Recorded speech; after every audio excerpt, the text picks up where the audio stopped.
Kazakhstan, Russia, Uzbekistan എന്നീ രാജ്യങ്ങളിലെ മികച്ച ഗവൺമെന്റ് മെഡിക്കൽ യൂണിവേഴ്സിറ്റികളിലേക്ക് കുറഞ്ഞ ചിലവിൽ MBBS പഠനത്തിന് 24 സ്റ്റഡി അബ്രോഡ് സ്പോട്ട് അഡ്മിഷൻ സൗകര്യം ഒരുക്കുന്നു. സെപ്റ്റംബർ ഇൻടേക്കിലേക്കുള്ള കോഴ്സിലേക്ക് വിദേശ സർവകലാശാല പ്രതിനിധികൾ നേരിട്ടെത്തി അഡ്മിഷൻ നടത്തുന്നു. July 29 Hyatt Regency Thiruvananthapuram, July 31 Radisson Blu Ernakulam, August 2 Gokulam Grand Kozhikode. വിശദ വിവരങ്ങൾക്ക് ബന്ധപ്പെടുക 9001900156 8000800120. കരയോഗം പ്രസിഡന്റ് വിളിക്കുന്നുണ്ട് ദൈവമേ. ഹലോ പ്രസിഡന്റ്, ഒമ്പടിക്കല്ലേ? ഞാൻ വരും. ഞാനല്ലേ സെക്രട്ടറി, ഞാൻ വന്നിട്ട് ആ പ്രമേയം അങ്ങ് പാസ്സാക്കിയേക്കാം നമുക്ക്. ഞാൻ വരാനേ ഇറങ്ങിയപ്പോഴാണ് ഓഫീസിൽ നിന്ന് വിളിച്ചതേ. അപ്പോൾ അത്യാവശ്യമായിട്ട് നീക്കേണ്ട 2 ഫയലുണ്ടായിരുന്നു, അതൊന്ന് ഒപ്പിട്ട് കൊടുക്കണേന്ന് പറഞ്ഞ് ഞാനത് നോക്കിക്കൊണ്ടിരിക്കുക. നമ്മുടെ നാട്ടിലെ ഈ മാലിന്യം തുടച്ച് തൂത്ത് മാറ്റുന്ന ഒരു ഫയലായിരുന്നേ, അതിനകത്ത് ഞാൻ ഒപ്പിട്ടോണ്ടിരിക്കുക. വന്നേക്കാം കേട്ടോ. ഓക്കെ ഞാൻ എത്തിയേക്കാം. അയ്യോ ഹൃദയേട്ടോ, എന്താ മോളെ? അതവിടെ ഇട്ടേരാ, ഞാൻ തൂത്തോളാന്ന്. മോളെ നീ അല്ലേ എന്നും തൂക്കുന്നത്, ഇന്ന് ഞാൻ അങ്ങ് തൂക്കാം, കുഴപ്പമില്ല. അല്ലെങ്കിൽ തന്നെ ഈ ചൂട് പിടിക്കാൻ പറ്റുന്ന അവസ്ഥയിലാണോ നിന്റെ കൈ? വേണ്ട, ഞാൻ തൂത്തോളാം. അതല്ല, എന്നാലും ചുമ്മാ അത് അവിടെ ഇട്ട് നാട്ടുകാർ കണ്ട എന്തോ പറയുന്ന നാണക്കേടാ ചേട്ടാ. നാട്ടുകാരാന്നോടി എനിക്ക് നിനക്ക് ചെലവിന് തരുന്നത്? നിനക്ക് കൈ പിടിക്കാൻ പറ്റത്തില്ലെന്നുള്ള കാര്യം എനിക്കറിയാം, നാട്ടുകാർക്ക് അറിയത്തില്ല. നാട്ടുകാർ ചോദിച്ചാൽ ഞാൻ പറഞ്ഞോളാം അതിന് സമാധാനം, കേട്ടോ? നാട്ടുകാർ എന്തോടാ ഉത്തരവാടാ? നീ ഒരു സാരി ഉടുക്കടാ, എന്നിട്ട് ഹൃദയകുമാർ എന്നുള്ള നിന്റെ പേര് മാറ്റിട്ട് ഹൃദയകുമാരി നാക്കടാ. പെണ്ണുമ്പിള്ളേടെ അടിമേ. പോടാ, വിശക്കുമ്പോ മാത്രം വീട്ടിൽ കയറുന്നോനെ. പോടാ, നീ നിന്റെ പണി നോക്കണം കേട്ടോ. എന്റെ വീട്ടിലെ ഞാൻ ചെയ്തോളാം. അല്ലെങ്കിൽ തന്നെ ഈ ആണുങ്ങൾ വീട്ടിലെ പണി ചെയ്ത് എന്താ കുഴപ്പമില്ല ചേച്ചി? ചെയ്തില്ല, എല്ലാവരും ചെയ്തില്ലേ വീട്ടില്? അതങ്ങനെ ഇന്ന് നമുക്ക് ചൂല് പിടിക്കാൻ പറ്റാത്ത അവസ്ഥയാണ്, അതുകൊണ്ട് ഞാൻ ചെയ്തു. ഒരു കുഴപ്പമില്ല. ഞാൻ തുണി ഇളക്കും, പാത്രം കഴുകും, ചോറും കറി എല്ലാം വെക്കും, തൂത്ത് ഉടയ്ക്കുകയും ചെയ്യും. ഇവിടെ പലരും ഒരേ കെട്ടി വന്നിരിപ്പുണ്ട്. വീട്ടിലോട്ട് ചെല്ലണം ആ ദിവസങ്ങളിൽ. വിറക് കീറുന്നതും വെള്ളം കോരുന്നതും റേഷൻ കടയിൽ പോകുന്നതും ഒക്കെ കാണാം. ചിലരാണെങ്കിൽ കറിക്കരിയുന്നത് വീഡിയോ എടുത്ത് ഷൂട്ട് ചെയ്തിട്ട് റീലാക്കും. ഇന്ന് വന്നില്ല പുള്ളി.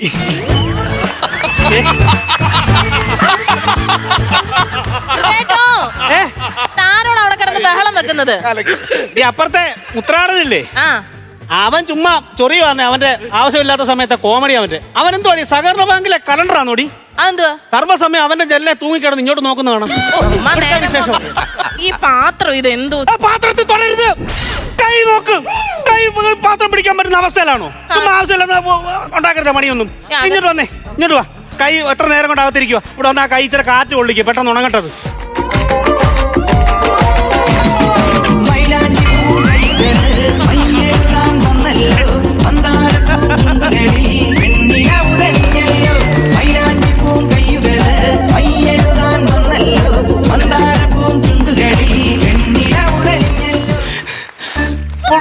ഉണങ്ങിയില്ലേ മോളെ? ഇത് സത്യം പറഞ്ഞാൽ കുറച്ച് ഇങ്ങനെ നനച്ചു കൊടുക്കണം. 2 ദിവസമെങ്കിലും വേണം ഇതൊന്ന് സെറ്റ് ആവാൻ. ഇത് മൈലാഞ്ചിയാണോ അതോ കോൺക്രീറ്റ് ചെയ്തേക്കോണോ? എന്ത് പണി ഇതിങ്ങനെ അല്ലായിരുന്നു. ഡിസൈൻ ഇങ്ങനെ വന്നിട്ട് ഇങ്ങനെ വന്നിട്ട് ഇങ്ങനെ വേണമായിരുന്നു. തലയൂരി പോകുമേ. ഇതല്ല, നമ്മള് ശോഭന മാമിയുടെ വീട്ടിൽ പോയപ്പോ അവിടുത്തെ കൊച്ചിന്റെ കൈ ഇട്ടേക്കുന്ന മൈലാഞ്ചി ഇങ്ങനെ കുരു എന്ത് രസമായിരുന്നു. ഇവിടെ വരെ ഉണ്ടായിരുന്നു. ആ കൊച്ചിന്റെ കൈയുടെ മൈലാഞ്ചിന്റെ കാര്യം ഓർമ്മിക്കില്ലേ? ദക്ഷിണ കണ്ടപ്പോ ഞാൻ പേടിച്ചു പോയെന്ന്. പെരുമ്പാൻ പെരവിഴുകാൻ വരുന്ന പോലെ എന്തോ ഡിസൈൻ അടിയാ വരച്ചു വെച്ചേക്കുന്നത്. ആ ഭാഷണൊന്നുമില്ല, അതിന്റെ ആവശ്യമൊന്നുമില്ല. പിന്നെ കരയോഗത്തിന് പോകണോ എനിക്ക്?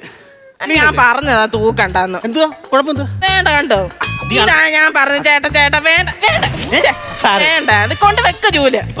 അതുകൊണ്ട് കണ്ടോ അതെ ഈ വേണ്ടാന്ന് പറഞ്ഞാ അതുകൊണ്ട് അതുകൂടെ കൊണ്ട് വെക്ക ചുമ്മാ ജൂല്.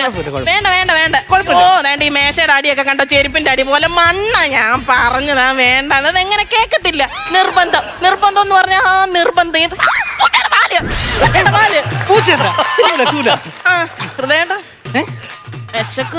ഓ സോറി മോളെ, നിനക്ക് എടുത്ത് കഴിക്കാൻ പറ്റത്തില്ല, ഞാൻ ഓർത്തില്ല കേട്ടോ. അല്ല ഞാൻ കുഴപ്പമില്ല, ഞാൻ കഴിക്കും. വേണ്ട, ഞാൻ വാരി തരൂ. അവിടെ ഇരിക്കടി. സത്യം പറയാ, ഞായറാഴ്ച ഉണ്ടെങ്കിലുണ്ടല്ലോ ചേട്ടൻ വീട്ടിലെ ജോലി എല്ലാം ചെയ്യും. ഭർത്താക്കന്മാരെ കൊണ്ട് ഈസി ആയിട്ട് ജോലി ചെയ്യിക്കാൻ പറ്റുന്ന ഒരു ട്രിക്കായി ഇത്. ഞാൻ നിർബന്ധിച്ചോണ്ടല്ല, സത്യമായിട്ട് ഞാൻ നിർബന്ധിച്ചിട്ടല്ല. ഹൃദയത്തിൽ എനിക്ക് കിട്ടിയത് എന്തോ ഭാഗ്യമാണെന്നറിയാമോ? നിങ്ങൾക്ക് ആരെ ഭാഗ്യമുണ്ടോ? ജോലിയൊക്കെ ചെയ്യോ? വയ്യ.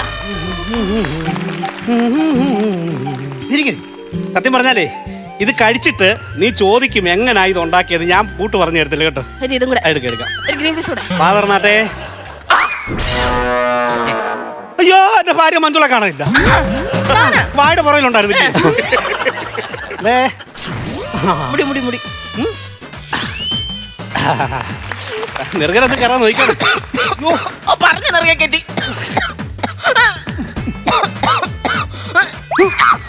ഞാൻ കുപ്പി തുറക്കുന്ന ഒരു ഇത് ഓർത്തു പോയി പെട്ടെന്ന്. ചൂലെടുത്ത് കൈ കഴുകിയായിരുന്നോ? അതെന്തോ ഒരു മാറ്റം മാറ്റം മാറ്റം. ഞാൻ കഴുകുമോ?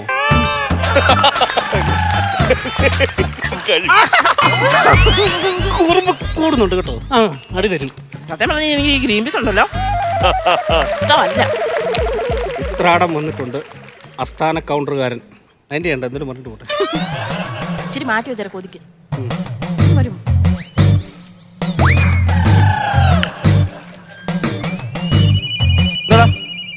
അടിച്ചു വാരലൊക്കെ കഴിഞ്ഞോ?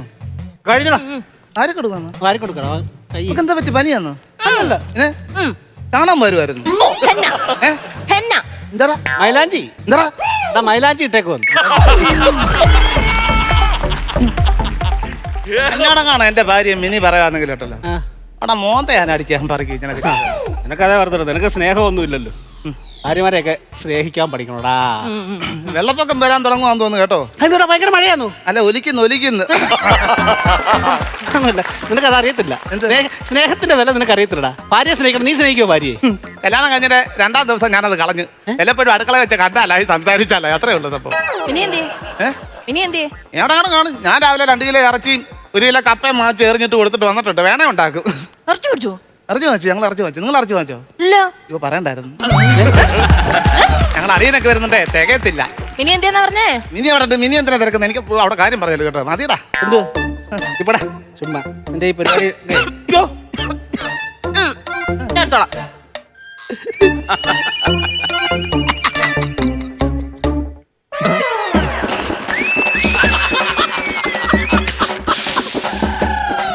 അങ്ങനെ പിടിച്ചോണ്ട് ഇവിടെ ഒന്നും പറ്റിയില്ല. വെളുപ്പിനെ 3 മണി മുതലേ 9 മണി വരെ ഇരുന്ന് കുത്തിയിരുന്ന് വച്ച സാധനമാണ്. നേരം ഞാനത് നോക്കി. അല്ല എന്തൊരു മണ്ടിയടി നീ. സമയമായി കരയോഗത്തിനും പോവാം. ശരിക്കോ? ശരിക്കോ? ചിരിക്കോ? മൈലാഞ്ചി ആർത്തുകാരാ ചെവക്കാരൻ നോക്കി ഒരു ഒറ്റ ഓട്ടം കൊണ്ട് വെച്ച് കൊടുക്കടാ. എന്റെ നേരത്തെ വെച്ചാൽ നീ വീട്ടിൽ ചെയ്യും ഇങ്ങനെ. ഞാൻ പൊട്ടിക്കും ഞാൻ. അഞ്ജുഷേ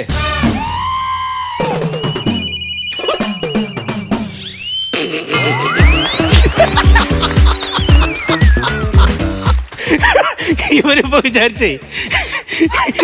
വിചാരിച്ച് ഞാൻ നിന്നെ അടിക്കും. അത് കണ്ട് സന്തോഷിക്കാൻ നിന്ന അവിടെ. അതിന്റെ പണി കണ്ടു നോക്ക്. ഇതേ വേറൊരു ഷർട്ട് ഇട്ടാ തീരാന്ന് വിഷയം. അതാ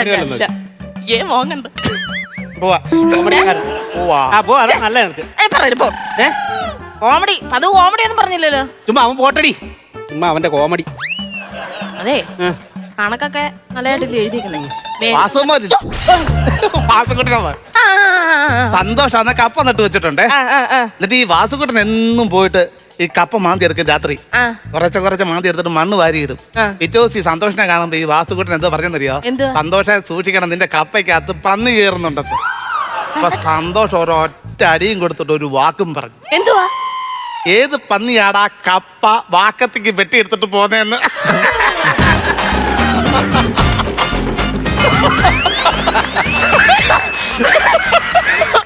മനസ്സിലായില്ലയോ? വാസുകുട്ടൻ ചേട്ടനെ സന്തോഷിനോട് പറഞ്ഞില്ലയോ കപ്പ എലി എടുത്തോണ്ട് പോന്നെന്ന്? ഏത് വാക്കത്തി കൊണ്ടാ എലി വെട്ടിക്കൊണ്ട് പോന്നെന്ന് എലി കത്തി ഉപയോഗിക്കുമോ? അയാളെ കട്ടെടുത്തെന്ന്. അതാണ് സംഭവം. ഇപ്പോഴല്ലേ മനസ്സിലായേ? അല്ലേലും ഹൃദയകുമാറായിട്ട് അങ്ങനെ ചില കാര്യങ്ങൾ ശരിക്കും പറഞ്ഞാൽ പതുക്കേ കത്തത്തുള്ളൂ. പതുക്കെ കത്താൻ ഞാൻ പെട്രോൾ മാക്സ് ആണോ? വര ഉത്രാടൻ ഇപ്പൊ പറഞ്ഞിട്ട് പോയ കോമഡിയുടെ അത്രയും പോരാ. ഉത്രാടൻ എഫക്ട്. അയ്യോ ചിങ്ങമാസമാ വരുന്നേ. ചെലവൊക്കെ എന്താ? ചിങ്ങമാസം വന്നാൽ ഞാൻ എന്തോ വന്നു ചേരണോ? ഇനി പറയല്ലേ, ഇനി ഇന്നോട് ചെറുക്കൻ എന്തെങ്കിലും കേട്ടാ കൂക്ക് വിളിക്കും. പിന്നെ നമ്മുടെ കാഞ്ഞിരമറ്റത്തെ സുമതി അമ്മ ഇല്ലേ, 22-ാം തീയതി അവരുടെ കയറി താമസമാ, നമുക്ക് പോണം. നമ്മളാണ് അവരെ എടുത്തു കയറ്റുന്നത്. റാഡന്റെ എഫക്റ്റ് ഇവിടെ അലയടിക്കുക. അത് വിട്. പിന്നെ നമ്മുടെ കല്യാണത്തിന് അവര് നല്ല തുക തന്നതാണ്. ശരിയാ. അപ്പൊ അമ്മായിക്ക് കനത്ത എന്തെങ്കിലും കൊടുക്കണം. ഉപയോഗിക്കാത്തൊരാട്ടുകല്ലിരിപ്പില്ലയോ, അത് പൊക്കിക്കൊണ്ട് കൊടുക്ക. കാര്യം ഹൃദയേട്ടാ, എന്റെ വീട്ടിൽ വരെ ഒന്ന് പോണം. നിന്റെ വീട്ടിൽ പണ്ടെന്ന് വന്നതിന്റെ ഞാനിന്ന് അനുഭവിക്കുന്നത്. ചുമ്മാ പറഞ്ഞു. അതല്ലെന്ന്, എന്റെ അച്ഛനൊരു വിശേഷമുണ്ട്. ഓ, നിന്റെ അച്ഛനെ ബഹുവിശേഷോ? ചുമ്മാ പറഞ്ഞു. അതല്ല, പിന്നെ എന്റെ അച്ഛനെ 70-ലോട്ട് കാലെടുത്ത് വെക്കുക. എന്റെ ദൈവമേ, ആ പൂജ്യത്തിന്റെ ഇടയിൽ കൊണ്ട് കാലിട്ട് എനിക്ക് വയ്യൊന്ന് വലിച്ചൂല. 70-നകത്തോട്ട് കാല് കുത്തി കയറ്റുവാന്നല്ല പറഞ്ഞത്. അച്ഛനെ നല്ല ഉടുപ്പ് വാങ്ങിച്ചു കൊടുക്കണം. അച്ഛന് ഇതുവരെ ഇട്ടിട്ടില്ലാത്ത ഉടുപ്പ് മേടിച്ചു കൊടുക്കണം. എന്തിന്? എന്തോ ഇല്ലാന്ന് പോടുന്നു. ഒരുപാട് കച്ചവടക്കാരൊക്കെ ഒന്ന് വരുന്ന. അച്ഛന്റെ സപ്തതി വിൽക്കാൻ വെച്ചേക്കോണം. അതല്ല, പിന്നെന്തുവാ? അച്ഛൻ പണ്ട് അറിയാലോ, അച്ഛൻ ഈ കൊണ്ടു കിടന്നൊക്കെ വസ്ത്രം കച്ചവടം ചെയ്തിട്ടുള്ള ആളാ. സംഭവം ഇവിടെ അച്ഛൻ ഭയങ്കര വസ്ത്രവ്യാപാരിയായിരുന്നേ. ഈ വീടുകൾ തോറും വസ്ത്രം കൊണ്ടു കിടന്ന് വിൽക്കുന്നത്. തമിഴ്നാട്ടിൽ നിന്ന് പുള്ളി ബൾക്കായിട്ട് എടുത്തോണ്ട് വരുമായിരുന്നു. ബൾക്കല്ല, ബൾക്ക്. അങ്ങനെ എടുത്തോണ്ട് വരുമായിരുന്നു. അപ്പൊ ഒരു ദിവസം നമ്മുടെ തിരുമേനി, ഈ കോലത്തെ തിരുമേനിയുടെ വീട്ടിൽ ചെന്ന് തുണി വിൽക്കാനായിട്ട്. അപ്പൊ അതിന്റെ പിറ്റേന്ന് തിരുമേനിയുടെ മോടെ ഈ നൂലുകെട്ട് ചടങ്ങ് നടക്കുക, കൊച്ചുമോടെ. അപ്പൊ പറഞ്ഞു, രാമ, നാളെ നീ ഇല്ലത്ത് രാവിലെ ഇനി വരണം, തുണിയൊന്നും വേണ്ടെന്ന് പറഞ്ഞു. തുണികച്ചവടക്കാരനല്ലേ. പിറ്റേന്ന് നേരം വെളുത്തപ്പം ഇല്ലത്തിന്റെ ഗേറ്റ് തുറന്നപ്പോ നിൽക്കുക ഒരു മുഴുവൻ കാള. ഈ വിൽക്കാൻ തുണിയൊന്നും വേണ്ടതാ തിരുമേനി പറഞ്ഞത്.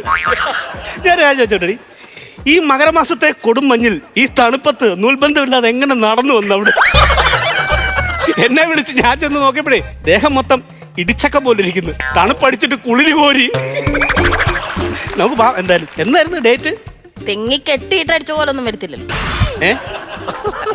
തെങ്ങിലേ കെട്ടിയിട്ടടിച്ച പോലൊന്നും വരത്തില്ലല്ലോ.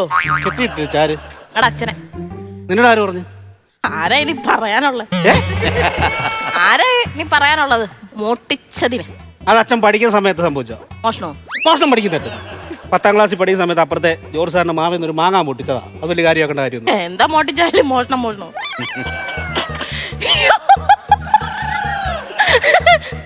അത് വിടെ മഞ്ജുളേ. എന്തുവാ? അച്ഛന്റെ കാര്യമൊക്കെ വിട്. അപ്പൊ എന്റെ അച്ഛനെ പറഞ്ഞതോ? തമാശ പറഞ്ഞ ആ രീതിയിൽ എടുക്കണം. തമാശയാന്ന് എനിക്കൂടെ തോന്നണം, അല്ലെങ്കിൽ പറയാൻ പോരുത്. അറിയാത്ത ഒരു തമാശ പറഞ്ഞാലേ ഇങ്ങനെ ഇരിക്കും. മഞ്ജുളന്റെ തമാശ നിനക്ക് പെട്ടെന്ന് പിടിക്കുമല്ലോ. ഞാൻ പറയുന്നത് എന്താ എനിക്ക് മനസ്സിലാവാത്തത്? മഞ്ജുള ഞാനല്ലയോ? ഇതുപോലും പറയാൻ അറിയത്തില്ല, പിന്നെ എങ്ങനെ സ്വന്തം ഭാര്യയുടെ പേര്? പേര് തോടി ആ ഉത്രാടൻ. എന്നാ അവിടെ ചതയും പൂരിട്ടാതി നല്ല ഇടാൻ പറ അവരോട്. പറയണ്ട, അവർ അച്ഛനോട് അമ്മയോട് പറയണം. എന്താ? അല്ല പിന്നെ അച്ഛനെ വെച്ചാണോ തമാശ പറയുന്നത്? അച്ഛനെ വെച്ച് തമാശ ഒരു കാര്യം പറഞ്ഞാൽ അത് മനസ്സിലാക്കണോടി. എന്താ മനസ്സിലാക്കാനാ? എന്റെ അച്ഛനെ പറഞ്ഞപ്പോ ഞാൻ എന്തെങ്കിലും പറഞ്ഞായിരുന്നോ? എന്താ പറഞ്ഞത്? എന്താ പറഞ്ഞത്? എത്ര തമാശയായാലും എന്റെ അച്ഛനെ പറഞ്ഞിട്ടുണ്ടെങ്കിൽ എനിക്ക് നോവും. നിങ്ങളുടെ അച്ഛനെ പറഞ്ഞപ്പോ നിങ്ങൾക്ക് കൊണ്ടല്ലോ. അയ്യാടാ, അല്ലെങ്കിൽ ഭാര്യമാരുടെ വീട്ടുകാരെ പറയുമ്പോഴത്തേക്ക് ഭയങ്കര കൂടെ ചിരിക്കാൻ കുറെ ആൾക്കാർ.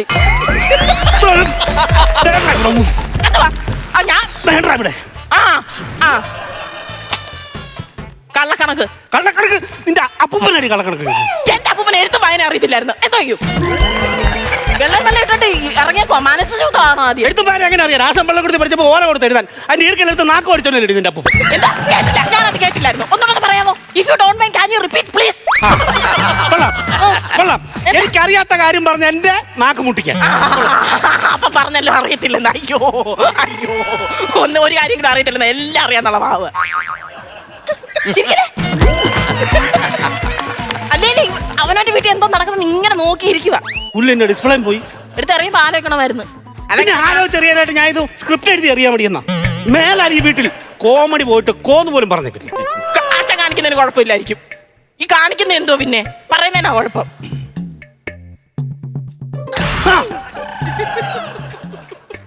എന്റെ മയിൽപ്പീലിക്ക് എന്തോലും പറ്റിയായിരുന്നില്ല. ഇടയ്ക്ക് അങ്ങനെ വിളിക്കാൻ കണ്ട സമയം. പ്രസിഡന്റ് രാജി വെച്ചിട്ട് വേറെ ആളെ പഠിക്കും പോണോ താൻ? സംഭവം പറയാം. ഞങ്ങളുടെ വീട്ടിൽ നടന്ന മഞ്ജുളെ, ഞങ്ങളുടെ അമ്മായിച്ചില്ലയോ വീട്ടിലുണ്ട് കേട്ടോ. ഞാൻ ചോദിച്ചാ അച്ഛാ പണിക്ക് പോകുന്നില്ലയെന്ന് ചോദിച്ചപ്പോ അച്ഛൻ പറയാ നോക്കണം. അന്നേരം ഞാൻ പറഞ്ഞ കോമഡി എന്ന് പറയോ, ഇങ്ങനെ നോക്കിയിരുന്നാ പോരാ പണിക്ക് പോകണമെന്ന്. അത് കേട്ടിട്ട് അമ്മായിമ്മ എന്നോട് പറയാ, മോൻ എപ്പോഴും അങ്ങ് കോമഡി പറയാ, വലിയ കോമഡി കാണിക്കാൻ ഷോയ്ക്ക് വനക്കെട്ടത് നമുക്ക് പോവാ. ഇത് വേറെ സംഭവമുണ്ട്. ഇതല്ല, ഞങ്ങളുടെ അമ്മായിച്ചൻ അന്ന് പുക വിടും എന്ന് കരുതി ഓട്ട് ഫാക്ടറി ഒന്നുമല്ല, അത് നമുക്ക് കയറ്റേനത്തി. അങ്ങനെ പുക വിടുന്ന കാര്യം പറയുമ്പോൾ അമ്മായിമ്മ പറഞ്ഞു, മേലെ ഇനി പുക വലിക്കല്ലേ, നിങ്ങൾ ചുമയാന്ന് പറഞ്ഞു. ഞാൻ പറഞ്ഞ അമ്മ ഒരു കാര്യം ചെയ്യും, നല്ല ചൂട് ചേമ്പ് പുഴുങ്ങിക്കൊണ്ട് ഇങ്ങനെ വരാൻ പറഞ്ഞു. അതവിടെ കൊണ്ടുവച്ചു. ഞാൻ അമ്മായിച്ചോണ്ട് പറഞ്ഞു, അച്ഛാ തണുത്ത ചേമ്പാ തിന്നോളാൻ പറഞ്ഞു. അമ്മായിച്ചൻ എന്നെ ആക്രാന്തം മൂത്തിട്ട് ഈ ചൂട് ചേമ്പെടുത്ത് വിഴുങ്ങി വായക്കട മുകളിലോട്ട് പുക പോവാ. അയ്യോ അയ്യോ എൻ്റെ ഞങ്ങളുടെ അമ്മായിമ്മ പറയാ, ഇതാ സിറ്റുവേഷൻ. മഞ്ചളക്ക് കത്തി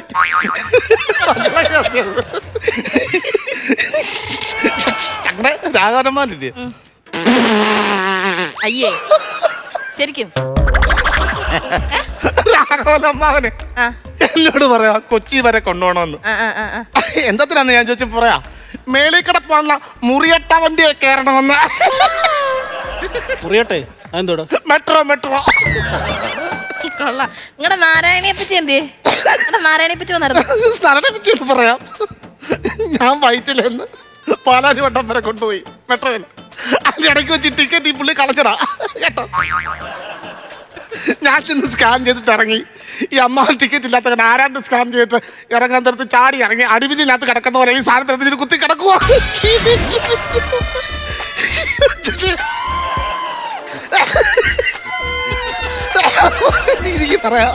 നാരായണിയപ്പച്ചി വൺ സൈഡ് പിക്കപ്പോ നാരായണപ്പിച്ച വൺ സൈഡ് പിക്കപ്പ് എന്നാ വിളിക്കുന്നത്. ഞങ്ങളുടെ വീട്ടിലോട്ട് ഇച്ചിട്ട് വരും. തിരിച്ചു പോകുമ്പോ മടിക്കാത്ത മൊത്തം ഒരു പിക്കപ്പിനകത്ത് സാധനം വെച്ചോണ്ടാ പോകുന്നത്. ഞങ്ങളുടെ അലമാരി കഴിഞ്ഞിടയ്ക്ക് മടിക്കാത്ത വെച്ചിട്ട് പോയി മുടിച്ച കോമഡി. ഓപ്പറേഷൻ അങ്ങനെ പറഞ്ഞതോ? ഇടയ്ക്ക് ഓപ്പറേഷൻ ചെയ്ത് എന്തോ ഇവിടെ മഴയായിരുന്നു. ഓപ്പറേഷൻ ചെയ്തപ്പോ ഒരു അടയ്ക്ക മടിയിലാ ഓപ്പറേഷൻ ചെയ്ത ഡോക്ടർ. മറ്റേ എന്ത് കോമഡിയാ തരും ഞങ്ങളുടെ അവിടെ. കണ്ടന്റിന്റെ ഭയങ്കര കൂത്തോട്ടമാണ് ഞങ്ങളുടെ വീട്ടില്. ചിരിച്ചു കൊടുക്കും നല്ലതാന്ന് വിചാരിച്ചാൽ അവൻ വേറെ എവിടെ ചെന്ന് പറയും കീത്താടിക്കിട്ട് തട്ടും കിട്ടും. എന്താ എന്തോന്ന് നീ പോടാ. എന്താ സംഭവം? എടാ പോടാ ഉത്രാടാ, ചുമ്മാ മനുഷ്യനെ തലക്ക്. എന്റെ കൂടെ വീട്. കൂടെ വീട്. ഉത്രാടം ചേട്ടൻ നേരത്തെ ഇവിടെ വന്നിട്ട് പോയില്ലായിരുന്നോ? പോയപ്പോ പുള്ളി എന്നെ വാരി തരുമല്ലായിരുന്നോ നിങ്ങളെ കാണിക്കാന്? ഞായറാഴ്ച ആകുമ്പോ ഒരു പ്രഹസനം ഉണ്ടത്. ഓരോന്ന് പറഞ്ഞോണ്ടിരിക്കല്ലേ എന്റെ അച്ഛനെ പറ്റി ഇയാൾ കുറ്റം പറഞ്ഞു. എന്ത് പറയാ വലിയ തമാശയാന്ന്. ഞാൻ കേട്ടോണ്ട് നിക്കണം. ഉത്രാടം അതൊന്നും അല്ലടാ വിഷയം. ഞാൻ ഇവിടെ അടിപൊളി കെ ആർ ഗവിജയമ്മ അടിപൊളി. എന്താണ് കാര്യം പറയാ? തമാശ പറഞ്ഞ അവള് ചിരിക്കുന്നില്ല, അത്രേ ഉള്ളൂ വിഷയം. എങ്ങനെ ചിരിക്കും ഉത്രാടേട്ടാ? എന്റെ അച്ഛനെ പറ്റി പറഞ്ഞാൽ എനിക്കത് തമാശയായിട്ട് തോന്നുവോ ഇല്ലയോ? അപ്പൊ ഞാൻ തിരിച്ചും പറഞ്ഞു. അത്രേ ഉള്ളു കാര്യം. അതാണോ? അത്രേ ഉള്ളൂ. സംശയമൊന്നുമല്ലല്ലോ. അല്ല ഒന്നുമില്ല. അടിപൊളി കണ്ടന്റ് എതിർത്ത് ചെയ്യാം. സംഭവം എവിടെ ചെയ്യാം? നമുക്ക് കോമഡി ഷോയ്ക്ക് പറ്റിയ. എന്തിന്? പൈസ ഉണ്ടോ കിട്ടൂല? എന്റെ വീട്ടിലെ വിഷയം കൊണ്ട് നിനക്ക് കോമഡി ഉണ്ടാക്കി പൈസ ഉണ്ടാക്കണം ഇല്ലയോടാ? വേണ്ട. ചിരിക്കാതിരിക്കാൻ ഒരു കാര്യം പറയാം. പണ്ടേ ഈ നാട്ടിലൊരു സ്ത്രീയെ തൊഴിലുറപ്പിന്റെ പണിക്ക് പോവായിരുന്നു. ഒരു ദിവസം ഈ സ്ത്രീ തൊഴിലുറപ്പുകാരോട് പറഞ്ഞു ഇന്ന് പണിക്ക് വരുന്നില്ലെന്ന്. പക്ഷെ അന്ന് ആ സ്ത്രീ അവിടെ പണിക്ക് പോയി. സംഭവം എന്തുവാ? ഈ സ്ത്രീയുടെ ഭർത്താവ് ഈ സ്ത്രീയുടെ നൈറ്റ് ഇട്ട് മീശയൊക്കെ വടിച്ചിട്ട് പെണ്ണുങ്ങളുടെ പോയി മെഴുകി.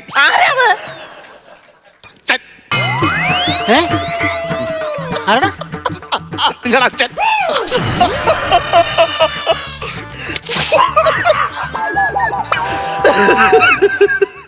നീ പറഞ്ഞു കൊടുക്കടാ.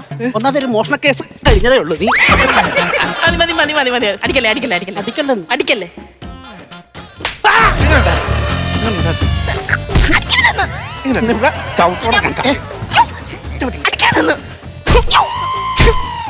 എന്റെ ചവിട്ടി സ്റ്റാർട്ട് ആക്കുമെന്നോടാ കിടക്കൻ സാധനം.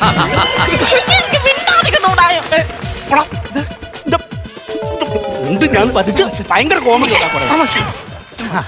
എന്തോ കാണിക്കുന്നു. ഈ ആക്ഷൻ കോമഡി എങ്ങനെയുണ്ട്? എങ്ങനെയുണ്ട് ആക്ഷൻ കോമഡി? അവൻ ആസ്ഥാനത്ത് കോമഡി ഉണ്ടാക്കാൻ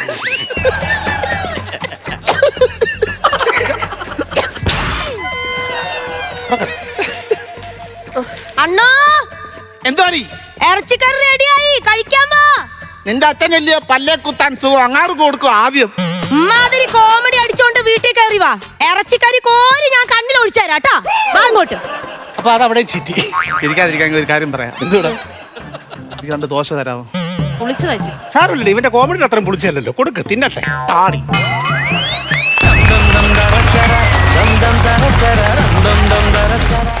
മനോഹരമായ ഒരു സ്കിറ്റ്. നസീർക്ക, തീർച്ചയായിട്ടും മനോജ്, അജേഷ്, സുമി ഗംഭീര സ്കിറ്റായിരുന്നു കേട്ടോ. നിങ്ങളുടെ ഈ സ്കിറ്റിന്റെ ലെങ്ത് എന്ന് പറയുന്നത് കൂടി വന്ന ഒരു 10 മിനിറ്റോ അല്ലെങ്കിൽ ഏറ്റവും പോലെ ഒരു 15 മിനിറ്റോ കാണുമായിരിക്കും. ഈ 15 മിനിറ്റിനുള്ളിൽ ഇത്രയും കൗണ്ടറുകൾ ഇതിൻ്റെ ഉള്ളിൽ നിറയ്ക്കുക എന്ന് പറയുന്നത് ഒരു അത്ഭുതം തന്നെയാണ് കേട്ടോ. അത് ഡയലോഗിലൂടെയും വിത്ത് ആക്ഷനിലൂടെയും ചിരിയിലൂടെയും മാത്രം. ചില സമയത്ത് സൈലൻസും, ചില സമയത്ത് മിണ്ടാതിരുന്നിട്ട് ഇതൊരു സൈലന്റ് കളിയാണ്. ഇങ്ങനെ സ്കിറ്റ് ഉണ്ടാക്കാൻ പറ്റുമോ? അല്ല, ടെലിവിഷൻ ചരിത്രത്തിൽ ഇങ്ങനെ സ്കിറ്റുകൾ ഞാൻ ആദ്യം കാണുകയാണ്. ഞാൻ ഒരുപാട് ഷോകൾ കണ്ടിട്ടുണ്ട്, ഒരുപാട് ഷോയ്ക്ക് ഇരുന്നിട്ടുണ്ട്. പക്ഷേ ഇത്രയും ലൈവായിട്ട് ഇങ്ങനെ ജനങ്ങളെ പിടിച്ചിരുത്താൻ അത് നിങ്ങൾക്ക് മാത്രമേ പറ്റുള്ളൂ കേട്ടോ. ഇതിൽ 3 പേരെ ആരെയാണ് പൊക്കി പറയേണ്ടതെന്ന് അറിയില്ല. 3 പേരും ഒന്നിനൊന്നിന് മെച്ചപ്പെട്ട ആർട്ടിസ്റ്റുകളാണ്. നിങ്ങളുടെ കൂട്ടായ്മ എന്ന് പറയുന്നത് നമ്മുടെ ഈ വേദിക്ക് ഒരു അനുഗ്രഹമാണ് കേട്ടോ. പറയാതിരിക്കാൻ നിവൃത്തിയില്ല. അത്രയ്ക്കും ഗംഭീരമായിട്ടാണ് നിങ്ങൾ ഒബ്സർവ് ചെയ്യുന്നത്. ഇതിൽ കൂടുതൽ ഇനി അവർ കൂടെ പറയാനുള്ളതുകൊണ്ട് ഞാൻ ഒത്തിരി ഒന്നും പറയുന്നില്ല. ഗംഭീരം, ഗംഭീരം, അതിഗംഭീരം. Thank you നസീർക്ക. പ്രസാദേട്ടാ, ഇതെന്താ ഇതിനെക്കുറിച്ചൊന്ന് പറയുക, എവിടെ നിന്ന് തുടങ്ങണമെന്നുള്ള കൺഫ്യൂഷനിലിരിക്കുക. സാധാരണ ഈ ഭാര്യ ഭർത്താക്കന്മാരുടെ ഫൈറ്റ്, അതിലുണ്ടാകുന്ന കോമഡി എന്ന് പറഞ്ഞാൽ ആളുകൾക്ക് കാണാൻ രസമാവും. ഒരുപാട് വന്നിട്ടുണ്ട്. അങ്ങനെയുള്ള കട്ടക്കുള്ളൊരു കോമഡിയാണല്ലോ സാധാരണ വരുന്നത്. വഴക്കെന്ന് പറഞ്ഞാൽ എപ്പോഴും കട്ടക്ക് അങ്ങോട്ടും ഇങ്ങോട്ടും ഫയർ. ഇത് തമ്മിൽ വഴക്കുണ്ട്, എന്നാൽ അങ്ങോട്ടും ഇങ്ങോട്ടും ഷൗട്ട് ചെയ്യുന്നുമില്ല. വളരെ സൈലന്റ് കോമഡി, സൈലന്റ് കില്ലിംഗ് എന്ന് പറയുന്ന പോലെ. എന്നാൽ ഈ ഭർത്താക്കന്മാരെ വെച്ച് ഇപ്പോഴത്തെ പുതിയ ട്രെൻഡാണല്ലോ ഭർത്താക്കന്മാരും ജോലി ചെയ്യുക. പണ്ടാണെങ്കിൽ അങ്ങനെയല്ല, ഭാര്യമാരെ മാത്രമാണ് ജോലി ചെയ്തുകൊണ്ടിരുന്നത്. ആ ട്രെൻഡ് അപ്പോൾ അത് ആനുകാലികതയാണത്. അതിലാണ് തുടങ്ങിയത്, മനസ്സിലായില്ല? അപ്പോൾ അങ്ങനെ തുടങ്ങി വന്ന് അവസാനം വന്നിട്ട് ഗംഭീര വഴക്കിൽ അവസാനിച്ചു. വളരെ മനോഹരമായിട്ട്. ഇതിന്റെ ഐഡിയ ആരുടെയാണ് സത്യം പറഞ്ഞാൽ? ഐഡിയ മനോഹരയാണ്. ആണ്. ഓ എല്ലാവരും വർക്ക് ചെയ്തു. ഇനി ആ ബാക്കിയുള്ള കാര്യങ്ങളൊന്ന് ഗംഭീരമായിട്ടൊന്ന് പറഞ്ഞു. ചേട്ടാ, സൈക്കിൾ റേസിൽ 2 റേസ് ഉണ്ട്, സ്പീഡ് റേസും സ്ലോ റേസും. സ്പീഡ് റേസ് നമുക്ക് മാക്സിമം ഇങ്ങനെ കയറ്റി കൊണ്ടുവരാൻ പറ്റും, ഒരാൾക്ക് ട്രൈ ചെയ്ത്. പക്ഷേ സ്ലോ റേസ് എന്ന് പറഞ്ഞാൽ ബാലൻസ് ഇങ്ങനെ നിൽക്കണം, അത് വലിയ ബുദ്ധിമുട്ടാണ്. ഞാനൊരു 10-15 വർഷമായി ഈ ഇങ്ങനത്തെ ഒരു പാനലിൽ ഇങ്ങനെ ഇരിക്കാൻ തുടങ്ങിയിട്ട്, പല ചാനലിലും. പക്ഷേ ഈ ഗിമ്മിക്സ് ഇല്ലാണ്ട്, അതായത് ലൈറ്റ്സ് എഫക്റ്റ്, അല്ലെങ്കിൽ കുറെ പ്രോപ്പർട്ടി, കുറെ ആൾക്കാർ, കുറെ പാട്ട്, മ്യൂസിക്, ടെക്നോളജിയുടെ ഒന്നും ഒരു സഹായവും ഇല്ലാതെ നിങ്ങൾ അത്ഭുതപ്പെടുത്തി എന്ന് പറഞ്ഞാൽ എൻ്റെ ജീവിതത്തിൽ കണ്ടിട്ടുള്ള അത്ഭുതങ്ങളിൽ ഒരു 9ാമത്തെ അത്ഭുതമായിരിക്കും നിങ്ങൾ. കോമഡി. കാരണം ഇതെന്ത് പേസ് എന്ന് എനിക്ക് മനസ്സിലാവുള്ള. സിനിമയിൽ പോലും ഇത്ര കൺട്രോൾഡ് ആയിട്ട് ചെയ്യാൻ പറ്റുന്ന ആക്ടേഴ്സ് എന്ന് പറഞ്ഞാൽ നിസ്സാരക്കാരല്ല. നിങ്ങൾ സ്ക്രിപ്റ്റ് എഴുതി തന്നാൽ ഇത് ചെയ്യാൻ പറ്റില്ല. ഇത് കപ്പാസിറ്റി ഉണ്ടെങ്കിലേ പറ്റുള്ളൂ. 3 പേരും തിളങ്ങാണ്. ഇതെന്ന് പറഞ്ഞാൽ ഇൻക്രെഡിബിൾ സക്സസ് എന്നൊക്കെ പറയൂലേ, വിശ്വസിക്കാൻ പറ്റില്ല. സത്യമായിട്ട് ഗ്രേറ്റ് ഗ്രേറ്റ് ഗ്രേറ്റ്. അതിന്റെ അപ്പുറം ഒന്നും. താങ്ക് യു ചേട്ടാ. മാർക്ക് കൊടുക്കുന്നതിന് മുമ്പേ ഈ ഉത്രാടൻ അല്ലേ പേര്, ഉത്രാടന്റെ ഇതിന്റെ സെക്കൻഡ് പോർഷൻ കൂടെ ഞങ്ങൾ ആഗ്രഹിക്കുന്നു. അതുകൂടെ കൊണ്ടുവരണം. കാര്യം അതിനുള്ള ഏരിയ കിടപ്പുണ്ട്. ഇനി ഒരുപാട് സ്ഥലങ്ങൾ കിടപ്പുണ്ട് അതിന്റെ അകത്തിന് വാരി കൂട്ടാനായിട്ട്. ശരി എന്നാ. ഓക്കെ, ആദ്യം ആരാണ് എമൗണ്ട് വരുന്നത്? ഇനി കൊടുക്കട്ടെ. ചേട്ടാ, പറഞ്ഞതെല്ലാം പൈസ ആയിട്ട് 38. ഓ, 38,000 രൂപ കലക്കി. ഒരു ജഡ്ജ് കൊടുക്കുന്ന ഏറ്റവും കൂടുതൽ മാർക്കുകൾ ഒന്നായിട്ട് വേണേ കണക്കൂട്ടാം നമുക്ക്.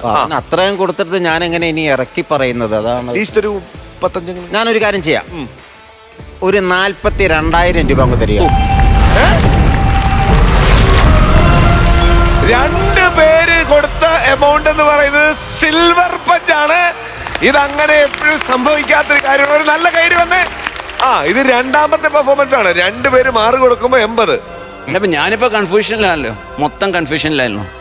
ഞാനൊരു പ്രസാദിനോട് വളരെ സീരിയസ് ആയിട്ട് ഒരു കാര്യം പറയാം. ഒരാള് 38, ടിനിച്ചേട്ടൻ. നസീർക്ക് 42. സീനിയർ ആയിട്ടുള്ള ഒരാള് അറിയാലോ. അതിൽ കുറക്കണം എങ്ങനെയാ? അതാ കുറയ്ക്കാൻ പാടില്ല.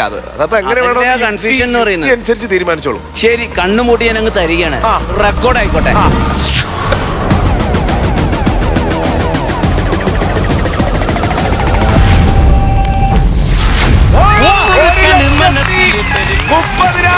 രൂപ ഗോൾഡൻ പഞ്ച്. ഫ്ലവേഴ്സ് കോമഡി ഐറ്റമേറിലെ ഏറ്റവും വലിയ തുകയാണിത്. 1,30,000 രൂപ. ഇത് 3ാമത്തെ തവണയാണ് ഈ ഫ്ലോറിൽ സംഭവിക്കുന്നത്.